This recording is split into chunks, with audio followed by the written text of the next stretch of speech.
Good morning, all of you. And now we are starting the topic, the revolution of the liberals. And or we can say the significance of 1848 for France and the rest of Europe. And what did the liberals demand? In 1848, Europe, the poor, unemployed, workers, and starving peasants led many revolts, which we have discussed yesterday also.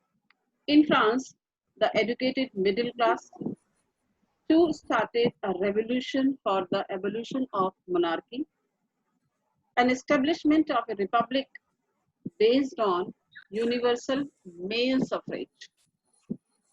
They took advantage of the growing popular unrest to put forward their demands for the creation of a nation state based on parliamentary principles.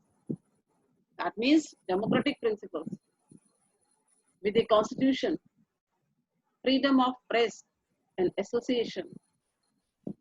Political rights for women was an issue in which large number of women took active part. They formed political associations and published newspapers, voicing their demands. So, men and women from the liberal middle classes around Europe combined their demands for constitutionalism along with the national unification. But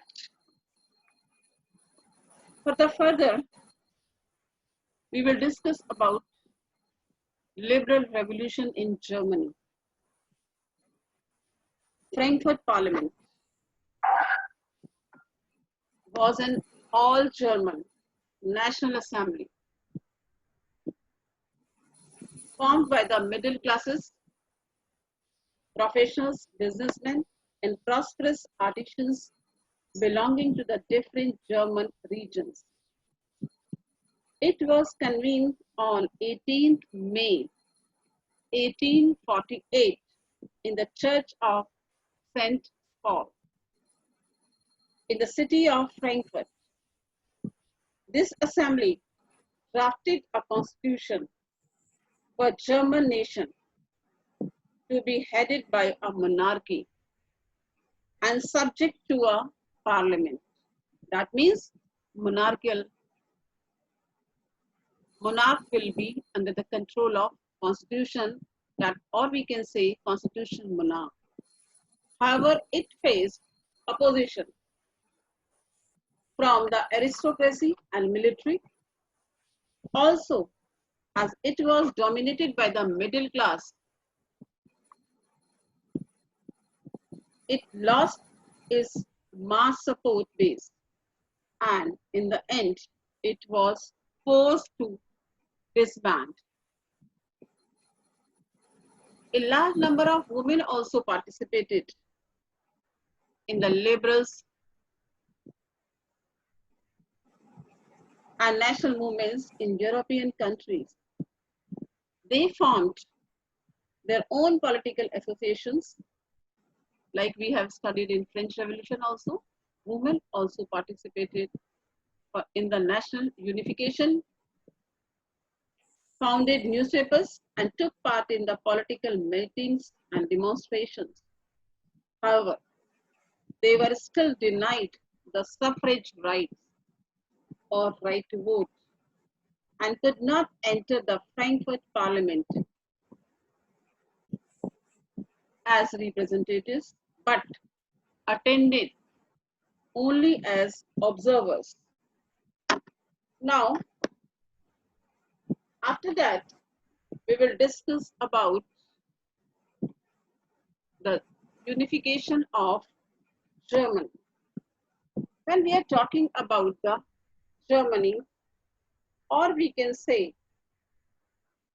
can the army be the architect of a nation? In this topic, we will discuss about making of Germany and Italy. After 1848, nationalism in Europe moved away from its association with democracy and revolution. Nationalist sentiments were often mobilized by conservatives for promoting state power and achieving political domination over Europe. Now, we will observe the process by which Germany and Italy came to be unified as nation states, how nationalist feelings were widespread among middle classes. Now, first we will discuss about German unification. The process of German unification, the first attempt for the unification of Germany was made in 1848 through the establishment of a constitutional monarchy under the Prussian King Wilhelm IV by convening a parliament at Frankfurt. The Prussian king rejected this move and joined the other monarch to oppose the elected assembly. And the same situation was held in France also, which we discussed last year also. There were widespread nationalist feeling among middle class Germans who in 1848 tried to unite the different regions of the German Confederation into a nation states. Prussia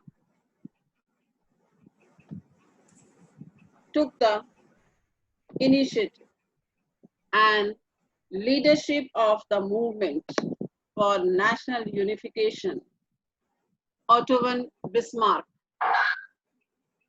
the chief minister of Prussia, with the help of the Prussian army and bureaucracy, carried the process further. He fought 3 wars against Austria, Denmark, and France, which ended in Prussian victory. This victory completed the process of German unification. And finally, Prussian King William I was proclaimed as German Emperor at Versailles, and on 18th January 1871, the new German Empire, headed by Kaiser William of Prussia, was proclaimed. So that means the nation building process in Germany had demonstrated the dominance of Prussian states. The new state placed a strong emphasis on modernizing the currency, banking, legal, and judicial systems in Germany. Prussian measures and practices often became a model for the rest of Germany. So,